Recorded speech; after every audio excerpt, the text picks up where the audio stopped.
네, 반갑습니다. 오늘은 유다 왕 아샤라에 대해서 말씀을 나누겠습니다. 열왕기 보시면 너무나 많은 왕들이 나오기 때문에 누가 누구인지 읽다 보면 헷갈리게 됩니다. 처음 들어본 왕도 있을 거고 또 한두 번 들어본 왕도 있을 겁니다. 처음에는 어렵게 느껴질 수 있지만 계속해서 듣는 것이 좋습니다. 왜냐하면 반복하다 보면 익숙해지고 또 익숙해지면 또 쉬워지기 때문이지요. 유다의 왕은 크게 세 부류로 이렇게 구분이 됩니다. 첫 번째는 하나님 보시기에 정직하게 행한 왕, 그리고 또 다윗의 길로 행한 왕, 이렇게 구분이 되죠. 이 사람은 합격입니다. 하나님이 기뻐하시는 왕입니다. 다윗은 하나님이 마음에 흡족하다고 인정해 준 사람입니다. 유다 왕국에서 이와 같은 평가를 받은 사람은 아사, 히스기야, 요시야 세 명입니다. 두 번째로는 하나님 보시기에 정직하게 행하기는 했지만 다윗의 길로 행하지는 않았던 왕이 있습니다. 악한 길을 걷지는 않았습니다. 그러나 다윗처럼 하나님의 마음을 흡족하게 하지는 못했습니다. 하나님의 말씀을 어기지는 않았지요. 하지만 다윗처럼 하나님의 마음을 헤아려 본다거나 하나님과 깊은 교제를 누리지는 않았습니다. 대부분의 왕들이 여기에 속합니다. 마지막으로는 하나님 보시기에 정말 악한 왕들입니다. 말 그대로 악한 길을 걸었습니다. 이들은 하나님을 모르는 사람들이 아니죠. 유다 왕들은 다윗의 후손들입니다. 다윗의 혈통입니다. 하나님을 잘 알고 있고 또 왕의 자리에 취임할 때에 하나님의 율법을 지키겠노라 서약하고 맹세했던 사람들입니다. 그런데도 하나님을 거역했고 하나님께서 싫어하시는 가증한 일들을 행한 겁니다.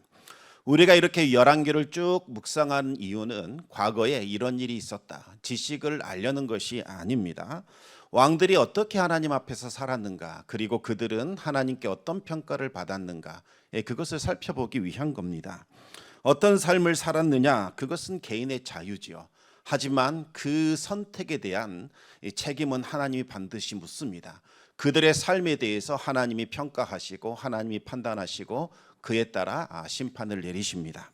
하나님의 뜻을 따라 살았던 사람에게는 구원과 보상이 주어지게 됩니다. 하지만 하나님의 뜻을 거역하고 자신의 뜻대로 살았던 사람에게는 반드시 심판과 형벌이 주어지게 되는 거지요. 여러분, 말씀을 읽지 않으면 어떤 일이 벌어진지 아십니까? 내 생각대로 살게 됩니다. 하나님 말씀 읽지 않으면 내 생각이 나를 지배하게 되어서 내 생각에 옳은 대로, 내 소견에 옳은 대로 살아가게 되는 거지요. 그러면서도 심령이 무뎌져서 하나님이 나를 감찰하고 있다는 생각을 못합니다. 성령께서 내 마음을 지적해 주시지만 그것을 잘 못 느끼게 되는 거지요.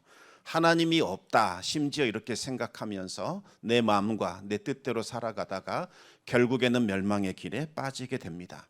오늘 본문에 나오는 아샤라는 정말 안타까운 사람입니다. 처음에는 하나님을 잘 섬겼습니다.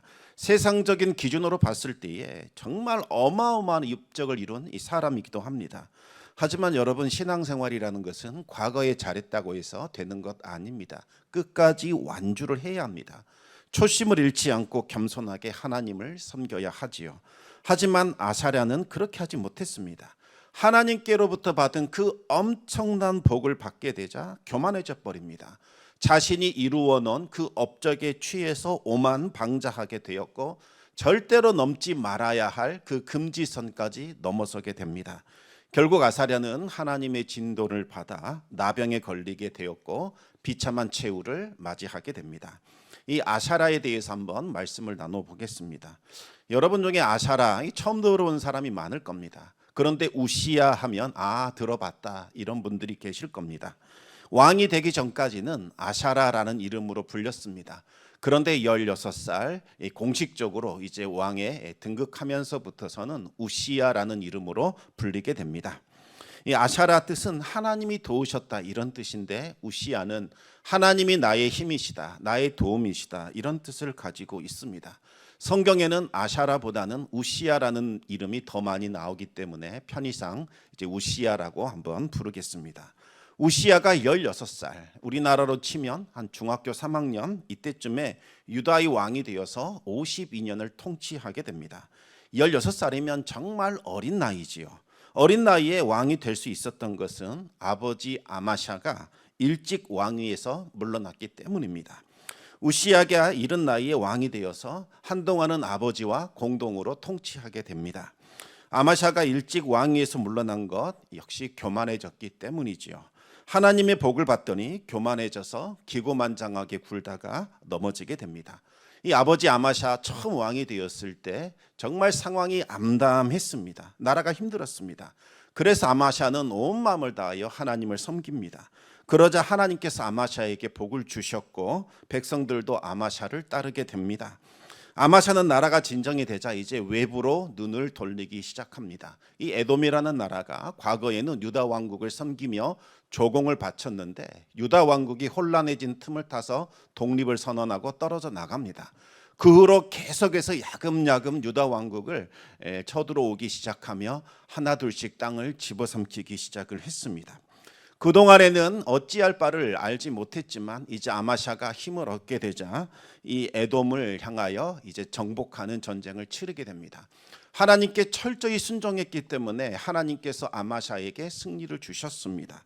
그런데 바로 그 승리를 기점으로 해서 아마샤는 완전히 변질되고 타락하게 됩니다. 이제는 힘을 가졌으니까 더 이상 눈치 볼 필요가 없다. 그동안 하나님을 사랑해서 섬긴 것이 아니었습니다. 힘이 없으니 하나님께 일단 간구하여 힘을 얻은 겁니다. 하나님 섬기는 것이 그리 내키지는 않았지만 하나님을 섬겨야 복을 받을 수 있고 백성들의 마음을 얻을 수 있다. 그렇게 생각을 해서 하나님을 섬겼던 겁니다. 그런데 이제 에돔을 물리쳤습니다. 위대한 업적을 가졌습니다. 더 이상 하나님 눈치 볼 필요 없다고 생각을 한 겁니다. 이제부터는 내 마음대로 내 뜻대로 왕처럼 살아보겠다. 그렇게 생각을 한 거지요. 아주 배은망덕한 사람입니다. 더 이상 하나님을 섬기지 않고 에돔 사람들이 버리고 간 그 우상을 가져다가 신으로 삼고 그것을 하나님으로 삼고 절하며 번제를 드리게 됩니다. 선지자가 아마샤를 책망했습니다. 그러자 그동안 말 잘 듣던 아마샤가 돌변하여 닥치라고 합니다. 더 이상 말하면 죽이겠다 협박을 했습니다. 선지자는 하나님의 말씀을 듣지 않는 것을 보니 하나님께서 왕을 멸하기로 작정하셨다는 것을 제가 압니다. 그렇게 말하며 돌아갑니다. 이제 아마샤는 더욱더 기고만장해집니다. 북이스라엘과 맞먹으려고 시비를 걸었습니다. 결국 북이스라엘과 전쟁이 일어났고 처참하게 패배하게 되지요. 북이스라엘의 왕이 아마샤를 사로잡아서 예루살렘으로 끌고 갑니다. 그들은 예루살렘 성벽을 무너뜨렸고 하나님의 성전, 왕궁 창고에 남아있던 모든 금과 은과 보물들을 다 가져가 버리게 됩니다. 또 사람들을 인질로 삼아서 사마리아로 끌고 갔습니다. 이때 아마샤도 북이스라엘로 끌려가게 됩니다. 더 이상 아마샤는 통치할 수 없게 되지요. 그래서 16살의 우시야가 이제 왕이 된 겁니다.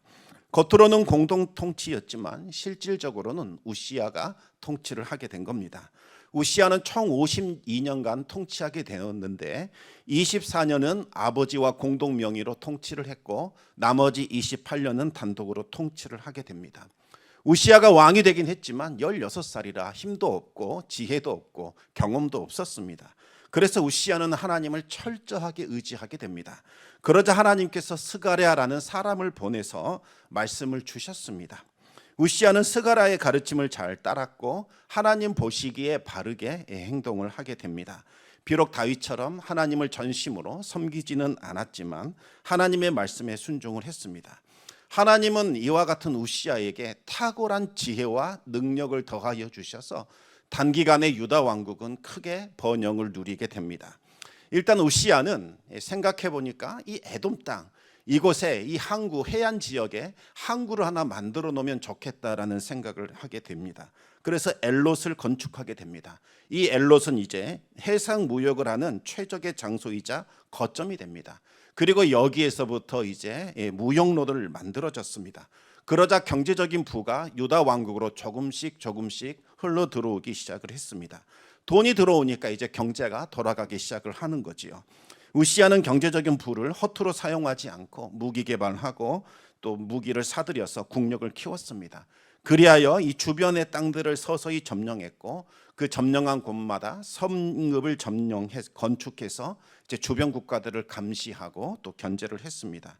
그러다 이 주변 국가들이 이 무역로를 공격해 옵니다. 그래서 우시야는 주변 국가들을 하나 둘씩 다 정리하기 시작을 합니다. 먼저 블레셋을 쳐서 영토를 점령했고 그들이 자랑하던 요새와 성벽을 허물어 버렸습니다. 그리고 그것에 유다의 요새를 세워서 또 그들을 감시하게 되지요. 그리고 모압과 암몬 사람들과 아라비아 사람들을 제압하고 그들로부터 조공을 받게 됩니다. 해상의 국제 무역로가 이제 개통이 되고 안전하게 확보가 되자 정말 많은 돈이 이 유다 왕국으로 흘러 들어오게 되었고 유다 왕국의 경제가 살아나게 됩니다. 우시아는 그 돈을 바탕으로 국토를 이제 개간합니다. 그리고 전쟁할 수 있는 시설들을 갖추었습니다. 우시아는 아버지 아마샤 때에 허물어졌던 이 예루살렘 성벽을 다시 재건했고 성벽의 주요한 위치마다 이제 망대를 세워 수도 방해를 튼튼하게 했습니다. 그랬더니 주변 국가들이 두려워 떨게 됩니다. 우시아의 이름은 이제 애굽의 변방까지 널리 퍼지게 되었고 우시아는 통치자로서의 능력을 유감없이 발휘하게 됩니다. 우시아는 농사를 정말 좋아했습니다. 그래서 버려진 산, 버려진 들, 광야를 개간하고 또 그곳에 망대를 세우게 됩니다. 망대는 이 적들의 침입을 감시했을 뿐만 아니라 때로는 곡식을 모으는 곡식 창고 역할도 했고 또 그곳에 있는 가축들과 농부들이 피난하는 피난처가 되기도 했습니다. 이 우시아는 큰 저수지를 파서 목초지를 만들어 수많은 가축을 길렀고 또 좋은 밭을 개간하여 농부를 그곳에 두었고 좋은 포도원들을 많이 만들어서 다스리는 사람들을 두었습니다. 전국 각지에 농지가 개간이 되고 정착촌이 만들어지면서 포도 농사와 목축 산업이 대규모로 발전하는 중농 정책이 실시가 되었습니다. 우시아의 근면 성실함은 백성들에게도 큰 귀감이 됩니다.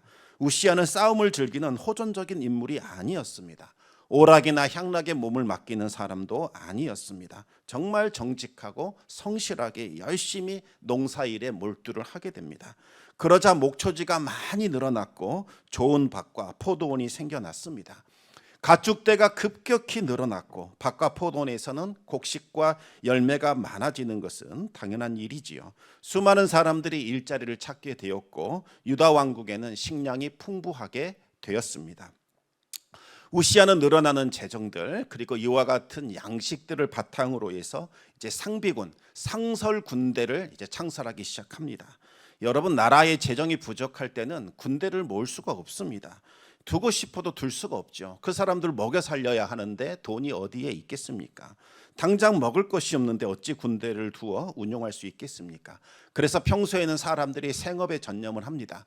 그러다가 전쟁이 일어나면 빨리 병사 소집을 하지요. 그럼 그 사람들이 생업을 다 포기하고 일단 군대로 모여서 전쟁을 대비하게 됩니다. 그런데 여러분, 이 긴급하게 소집된 병사들이 무슨 훈련을 받았겠습니까? 무기도 변변치 않았고 또 무기를 다루는 실력도 형편이 없었습니다. 전술이나 전략도 맞춰보지 않았으니까 불가능하겠지요. 손발을 맞춰볼 시간조차도 없었습니다.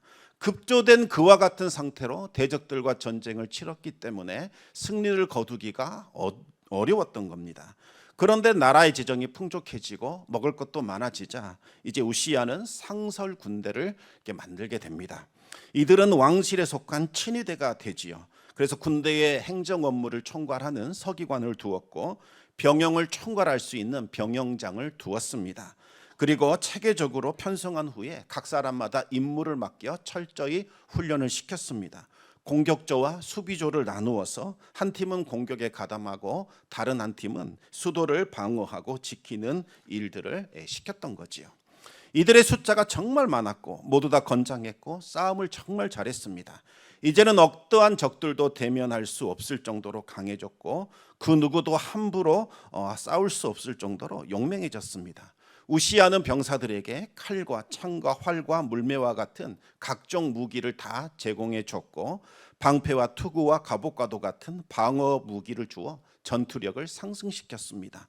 그런데 여러분, 이 갑옷이라는 것은 지금 생각하면 당연하지만 그 시대에는 장군들만 입을 수 있었던 아주 희귀한 그와 같은 보급 물자였습니다. 그런데 모든 병사들에게 다 갑옷을 나눠줬기 때문에 얼마나 병사들의 사기가 높아졌겠습니까? 우시아는 또 재주 좋은 사람들을 고용해서 새로운 무기를 제작했습니다. 이 망대나 성곽 위에서 활을 막 쏘아대고 무거운 돌을 던질 수 있는 투석기와 같은 무기들을 고안해내게 만들었습니다. 대적이 저 멀리 진을 치고 있으면 큰 돌을 던져서 진영을 완전히 무너뜨렸고, 가까이 다가오면 활을 계속해서 쏘아서 접근할 수 없도록 만들어 버렸습니다. 당시에 이와 같은 무기는 없었습니다. 최신식의 무기였고, 이 우시야가 개발하여 만든 아주 희한한 무기였습니다. 이제 대적들은 함부로 유다 왕국을 넘볼 수 없게 되었습니다. 우시야에 대해서 솔로몬이 다시 살아나왔다. 이제 우리도 솔로몬 시대의 번영을 누릴 수 있게 되었다. 사람들마다 그렇게 기대를 했습니다. 우시야는 당시의 상식을 뛰어넘는 아주 위대한 지혜와 통치력을 보여줬습니다. 그런데 그것은 우시야의 개인이나 능력이나 지혜로 된 것이 아니라 하나님의 도우심으로 된 것이다. 그렇게 성경이 말씀하고 있습니다. 하나님께서 우시야와 함께 하자 그 약체국이었던, 멸망 직전이었던 유다 왕국은 단번에 강성하게 되었고, 이제는 그 어떤 세력도 넘볼 수 없게 되었습니다. 이 우시야의 이름은 심지어 애굽에 있는 저 변방까지 널리 퍼지게 됩니다. 우시야의 성공은 개인의 수고와 노력으로 된 것이 아니라 하나님이 그를 형통하게 만든 것이지요. 하지만 이 우시야의 형통은 오래가지 못했고, 도리어 이 형통 때문에 우시야가 멸망하게 됩니다. 교만에 사로잡혀 하나님을 업신여겼고 오만방자하게 행동했기 때문입니다. 우시야는 생각합니다. 내가 이렇게 놓은 이 모든 것 어마어마한 것이다. 다 내 것이다. 그렇게 생각을 했던 겁니다. 그래서 우시야는 나는 다른 평가를 받아야 된다. 기존의 왕들과는 차별된 뭔가 다른 형태의 수고와 그 보상이 나에게 주어져야 한다. 특권이 있어야 한다. 그렇게 생각을 했던 겁니다. 그래서 기존에 누구도 하지 않았던 이 새로운 일을 시도하게 됩니다. 우시야는 다른 왕들처럼 우상 숭배의 죄악에 빠지지는 않았습니다. 우상의 제단에 분향하는 일을 하지 않았다는 거죠. 하지만 제사장에게만 주어진 고유한 권한을 침범하게 됩니다. 제사장이 아니면서도 제사장처럼 성전 안으로 들어가서 하나님께 분향을 하려고 했던 겁니다. 여러분, 하나님의 마음에 흡족했다고 인정받았던 다윗조차도 성소에 함부로 들어가 분향한 적은 없었습니다. 불가능한 일이었지요. 오직 하나님께서 구별하여 세우신 제사장만이 그 일을 할 수 있습니다. 그런데 우시야가 이 율법의 규정을 어기고 성소에 들어가 분향하라고 한 겁니다. 엄숙한 이 제전을 행하는 날에 많은 사람들이 보는 앞에서 당당하게 나는 좀 다르다, 나는 특별한 사람이다, 나는 이런 일 해도 된다, 이와 같은 것을 과시하기 위하여 망령된 행위를 저지른 겁니다. 이스라엘 역대 왕 중에서 가장 훌륭한 사람, 가장 악한 사람들도 우시야와 같은 시도를 한 사람은 없었습니다.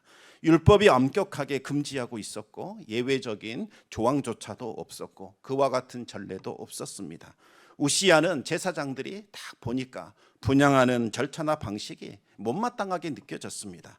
내가 하면 더 잘할 수 있을 것 같고 나는 저렇게 안 할 것 같은데, 그런 생각이 들었던 거지요. 자신이 하면 이 제사장들보다 훨씬 더 멋지고 화려하게 분향하는 일을 해낼 것만 같은 생각이 들었습니다. 아마도 우시야는 우상 숭배자들이 우상에게 분향하는 그 이방인들의 제사가 훨씬 더 화려하고 자극적이고 매력적으로 느껴졌던 것 같습니다. 확실히 이방 제사에는 사람들의 눈과 귀를 현혹시키는 아주 화려하고 자극적인 퍼포먼스가 분명히 있었습니다. 우시야는 생각합니다. 내가 제사장이 되어 한다면 나 저렇게 해야겠다. 그렇게 생각을 했던 거지요. 그러면서 사람들에게 칭찬받고 싶었다는 겁니다. 제사장보다 훨씬 낫네, 더 잘하네, 이와 같은 이 마음이 들었던 겁니다. 내가 더 낫다, 내가 더 잘할 수 있다, 그와 같은 마음이 들어오면 뭐든지 다 못마땅하게 느껴지기 시작합니다. 하나님이 세우신 그 권위와 질서를 무시하고 업신여기게 되지요. 내가 잘하면 더 잘할 수 있는데, 이런 생각을 든 겁니다. 그래서 넘지 말아야 할 금지선을 이제 넘어서게 되지요. 처음부터 그런 마음을 가졌겠습니까? 몇 번의 성공을 해보고 사람들이 칭찬을 하자 우쭐대다가 결국 오만방자하게 된 겁니다. 결국 자기 자신을 통제하지 못하고 날뛰다가 패망의 길을 걸어가게 되는 거지요. 우시야가 멸망 직전까지 갔던 그 유다 왕국을 강성한 국가로 만들어 놓자 이제 자기 자신을 대단하고 아주 높이는 그와 같은 교만함이 들어온 겁니다. 자기 자신을 이전에 어떤 왕들보다 더 높였습니다. 당시 애굽이나 아수르와 같은 이방 나라들은 왕이 제사장 역할까지 같이 겸했습니다. 정치적인 수장이 종교적인 영역에서도 최고의 위치를 차지했던 겁니다. 하지만 이스라엘은 그럴 수가 없습니다. 하나님이 허락하지 않으시죠. 왕이라 할지라도 그 왕은 하나님의 지시를 받는 종에 불과합니다. 하나님은 왕과 선지자와 제사장 이 세 직분을 주셔서 하나님께서 각자에게 고유한 임무를 맡기셨습니다. 선지자는 어떤 사람입니까? 하나님의 말씀을 맡은 사람이요 하나님의 말씀을 선포하는 사람입니다. 아무리 왕이라 할지라도 하나님의 말씀을 거역할 수는 없습니다. 자신의 뜻과 생각에 일치하지 않는다 할지라도 선지자가 선포하는 말에 순종하도록 되어 있습니다. 여러분, 제사장은 어떤 일을 합니까? 하나님께 드리는 제사를 집례하는 자입니다. 왕이라 할지라도 하나님 앞에서는 죄인에 불과합니다. 제사장을 통하여 자신의 죄를 고백하고 그리고 이 정해진 절차법에 따라서 제사를 드려야만 하나님께로부터 은혜를 받을 수 있는 존재입니다. 제사장의 중재가 없이는 단독으로 하나님 앞에 나아갈 수 없고 하나님께 제사 드릴 수 없지요. 그런데 우시야는 이것이 못마땅했던 겁니다. 왜 나에게 그러한 제약사항이 주어져야 하나? 모든 영역에서 나는 다 뛰어난 자가 되겠다, 그렇게 생각을 한 겁니다. 자신이 지금까지 이룩해 놓은 그 업적이라면 이 모든 것을 정당화시킬 수 있을 것이다 라고 생각을 했던 겁니다. 충분히 나는 하나님께 분향할 자격이 있다, 그렇게 생각을 한 거지요. 하지만 분향은 아무나 함부로 드릴 수 있는 것이 아닙니다. 하나님께 분향을 드리는 것은 하나님이 이 성전에 임하셔서 우리 백성들의 기도를 듣고 계시고 우리 백성들을 친히 돌보고 계신다, 다스리신다, 그것을 인정하고 하나님을 높이는 행위입니다. 분향은 특별한 의미가 있기 때문에 신성하고 거룩한 방식으로 이루어져야 합니다. 하나님은 분향할 때는 아무런 향이나 가져와서는 안 된다고 말씀하셨고 하나님이 지시한 방법을 따라 만들어진 그 향, 그 제조된 향을 드리도록 규정되어 있었습니다. 그리고 분향하는 사람은 하나님이 따로 성별해 놓은 제사장 이들만이 구별하여 드릴 수 있었지요. 성소에 들어가 분향을 드릴 수 있는 사람은 오직 하나님이 거룩히 구별하신 아론의 후손들 그들밖에 없었습니다. 레위 지파라 할지라도 이 일을 행할 수 있는 것이 아니었지요. 레위 지파 중에서 오로지 아론의 후손들 제사장들만이 분향할 수 있었습니다. 그런데 우시야가 이 규정을 무너뜨리고 성소에 들어가 분향을 하려고 했던 겁니다. 우시야가 지금 성소에서 분향하려고 한다, 이 사실이 보고되자 대제사장은 즉시 하나님이 세우신 제사장직의 침해를 막기 위하여 성소에 들어갈 수 있는 용기를 가진 용감한 제사장 80명을 대동하고 우시야의 뒤를 따라가서 분향하는 것을 제지했습니다. 분향은 왕이 할 일이 아닙니다 하면서 태어날 때부터 하나님께서 구별하신 아론의 자손 제사장이 해야 할 일이라는 것을 분명히 알려줬습니다. 그러면서 어서 속히 빨리 성소에서 나가십시오 라고 이렇게 권면을 했습니다. 그러면서 무시무시한 경고를 하게 되지요. 왕이 지금 분향하는 것은 하나님 앞에 죄를 범하는 것이니 이 일로 왕이 영광을 얻지 못할 것입니다 라고 경고를 합니다. 이 영광을 받지 못한다는 말은 하나님이 우시야가 분향한 것 칭찬하거나 기쁘게 받아주지 않는다, 이런 소극적인 차원의 말이 아닙니다. 하나님이 이제 우시야를 그 영광에서 빼낼 것이다, 배제하실 것이다, 그렇게 말을 하고 있는 겁니다. 지금까지 우시야가 잘 될 수 있는 것은 하나님의 영광이 우시야를 둘러진 척 보호해 줬기 때문이요, 하나님의 영광이 우시야와 함께 했기 때문입니다. 그래서 우시야가 하는 일마다 형통할 수 있었고 우시야는 지극히 높은 이름과 아름다운 명예를 가질 수 있었습니다. 하지만 왕이 분향하는 것은 이 하나님의 분노를 촉발시키는 일이요, 아주 심각한 죄악이라는 겁니다. 만약 우시야가 하나님을 멸시하고 계속해서 분향한다면 이것은 하나님의 성소를 더럽히는 일이요, 하나님의 영광에서 배제되는 일이라고 분명히 경고를 했습니다. 결국 비참한 신세가 될 겁니다. 왕에게 임했던 모든 영광은 다 떠나갈 것이요, 왕은 이제 멸망하는 길로 들어서게 될 겁니다. 그렇게 경고를 합니다. 하지만 우시야는 절대 듣지 않습니다. 자기가 한번 옳다고 생각하는 것은 끝까지 밀어붙여야 하는 이 그와 같은 성품을 갖고 있었습니다. 도리어 책망하는 제사장들에게 분노했고 뜻한 바를 이루고자 제사장들을 밀치려고 합니다. 기어이 그 향로를 잡고 놓지 않았습니다. 마지막 회개의 기회가 주어졌지만 뿌리치고 정면으로 도전을 한 겁니다. 바로 그때 우시아의 이 이마 한복판에 나병이 생겼습니다. 미리암이 모세의 권위에 도전했을 때에 하나님께서 나병으로 그녀를 벌하신 것처럼 하나님께서 우시아가 제사장을 업신여기고 경거망동하자 하나님께서 나병을 내려 그를 벌하신 겁니다. 나병은 하나님이 내리신 천벌입니다. 요세푸스는 이 장면을 이렇게 기록했습니다. 우시아는 제사장들이 방해하면 죽이겠다 위협했다. 바로 그때 땅이 진동하고 성소 지붕이 들춰지더니 그 사이로 한 줄기 빛이 들어와 곧바로 왕의 얼굴을 쳤다. 그러자 그의 얼굴에는 바로 나병의 증세가 나타나기 시작을 했다.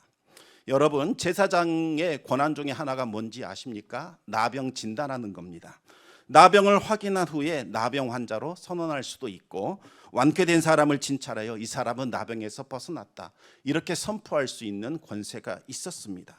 우시아의 이마에서 시작된 나병이 이제 온몸으로 퍼져가게 됩니다. 대제사장은 우시아의 이마에 있는 나병을 보고서 급히 성전에서 쫓아내버렸습니다. 왜냐하면 부정한 사람은 성전에 들어올 수 없기 때문이죠. 우시아 자신도 충격을 받고 아무 말도 못하고 성전에서 빠져나오게 됩니다. 제사장의 말을 듣고 회개하여 성전 밖으로 나갔더라면 아무 일도 없었을 겁니다. 하지만 끝내 말씀은 어긴 결과 그는 남은 평생을 나병 환자로 지내게 되었다는 거지요. 이후로 우시아는 사람들과 접촉할 수 없습니다. 따로 별궁에 격리되어 그곳에 거의 수감된 생활이나 마찬가지의 삶을 살아가게 됩니다. 외부와의 모든 관계가 다 끊어졌고 단절되었습니다. 아직 목숨이 붙어 있었지만 그의 아들이 이제 왕위를 물려받아 통치하게 됩니다. 권력을 자랑하고 그것에 집착하더니 결국 그곳으로 멸망당하게 되었고 그가 자랑하던 그 왕의 권세마저 다 빼앗기게 된 겁니다. 백성들은 이 사건을 보면서 하나님이 얼마나 무서운 분이신가, 하나님의 성전과 하나님께서 세우신 직분과 권위를 무시하는 것이 얼마나 두렵고 떨리는 일인가를 실감할 수 있게 되었습니다. 여러분, 하나님은 교만한 자를 물리치시고 겸손한 자에게 은혜를 베풀어 주십니다. 우시아 왕처럼 아무리 많은 좋은 업적을 이룩해 놓았다 할지라도 교만함을 회개하지 않는다면 패망하게 될 겁니다. 반면에 이방인 나만 장군을 생각해 보시기 바랍니다. 그가 말씀 앞에 자신을 겸손히 낮추고 순종했더니 하나님께서 그에게 은혜를 베푸셔서 나병을 치유해 주셨습니다.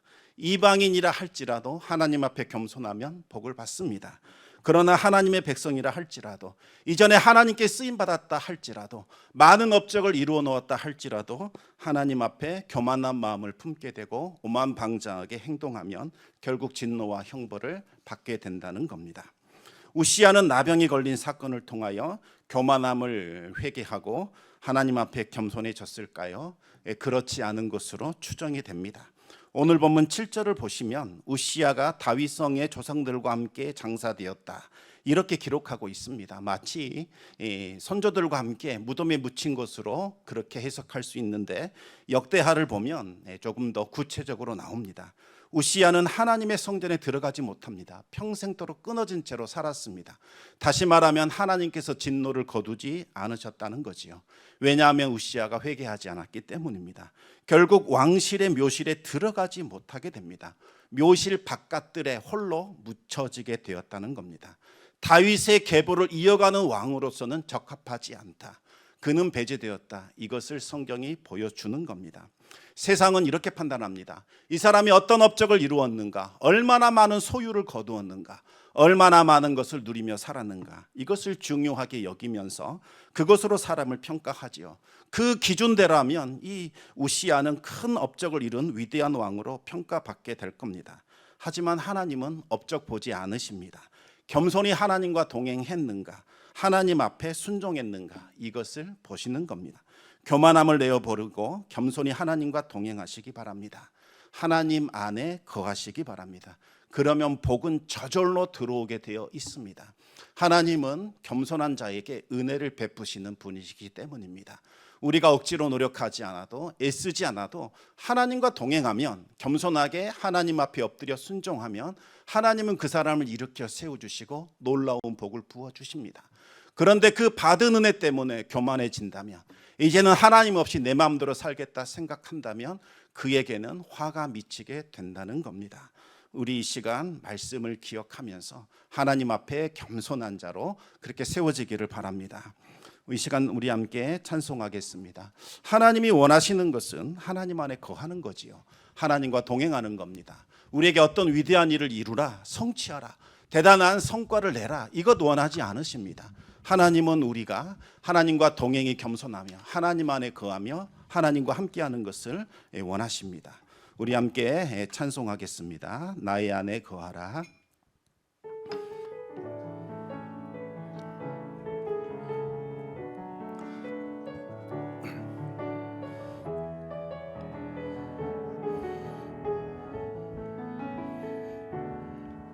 나의 안에 거하라. 나는 내 하나님이니 모든 환난 가운데 너를 지키는 자라. 두려워하지 말라. 내가 널 도와주리니 놀라지 말라. 내 손 잡아주리라. 나의 안에 거하라. 나의 안에 거하라. 나는 내 하나님이니 모든 환난 가운데 너를 지키는 자라. 두려워하지 말라. 내가 널 도와주리니 놀라지 마라. 내 손 잡아주리라.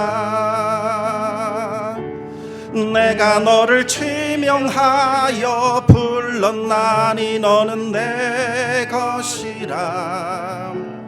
내 것이라. 너의 하나님이라. 내가 너를 보배롭고 존귀하게 여기노라. 너를 사랑하는 내 여호와라. 나의 안에 거하라. 나의 안에 거하라. 나는 내 하나님이니 모든 환난 가운데 너를 지키는 자라. 두려워하지 말라. 내가 널 도와주리니 놀라지 마라. 내 손 잡아주리라. 내가 너를 지명하여 불렀나니 너는 내 것이라. 내 것이라. 너의 하나님이라. 내가 너를 보배롭고 존귀하게 여기노라. 너를 사랑하는 내 여호와라. 아멘. 이 시간 말씀 기억하면서 우리 기도하는 시간을 갖도록 하겠습니다. 정말 우리는 보잘것이 없었고 하찮은 존재였지요. 그런 우리를 하나님께서 귀하게 여겨주셔서 은혜 베푸시고 우리에게 많은 은혜들을 넘치게 하여 주셔서 복된 자로 만들어 주셨습니다. 그런데 어느 순간부터 이제 기도하지 않아도 되겠구나. 내가 지금까지 이루어 놓은 것 먹고 마시고 하나님 없이도 충분히 살 수 있겠구나. 이제는 하나님 찾지 말고 내가 원하는 대로 살아가자. 그와 같은 마음이 우리의 영혼을 좀먹기 시작을 했습니다. 기도하는 것이 귀찮아지기 시작했고 찬송하는 일들이 지루하게 여겨졌고 말씀 듣는 것이 답답하게 느껴지기 시작을 한 거지요. 이것이 영혼이 지금 병들어 있는 이 증상입니다. 그런데 안타까운 것은 이미 한국 교회 가운데 이와 같은 나병이 퍼져버렸다는 사실입니다. 이제라도 우리가 하나님 앞에 우리의 마음을 찢고 돌아오게 된다면 하나님 치유의 역사가 일어나게 될 것이요, 깨끗하게 될 것이요, 하나님께서 다시 한번 위대한 부흥의 역사를 우리에게 일으켜 주실 것입니다. 이 저녁에 우리가 한번 회개했으면 좋겠습니다. 하나님, 교만했습니다. 우리가 우시아와 같은 어리석음을 가지고 살아왔습니다. 하나님, 우리의 마음을 찢어 주십시오. 우리의 손과 발이 찢겨져 나가고 있지만 나병에 걸린 환자라 아픔도 모릅니다. 영적인 질병에 걸려 진물이 흐르고 있지만 그것을 느끼지 못하는 통각을 잃어버린 무감각증에 우리가 사로잡혀 있습니다. 아버지 하나님, 긍휼히 여겨 주시사 우리에게 다시 한번 은혜를 베풀어 주시고 우리가 살아나게 하여 주시고 다시 한번 하나님 안에서 온전한 모습으로 세워져 갈 수 있도록 역사하여 주시옵소서. 우리 같이 말씀 기억하며 이 시간 합심하여 기도하겠습니다. 주님, 이 시간 주님의 말씀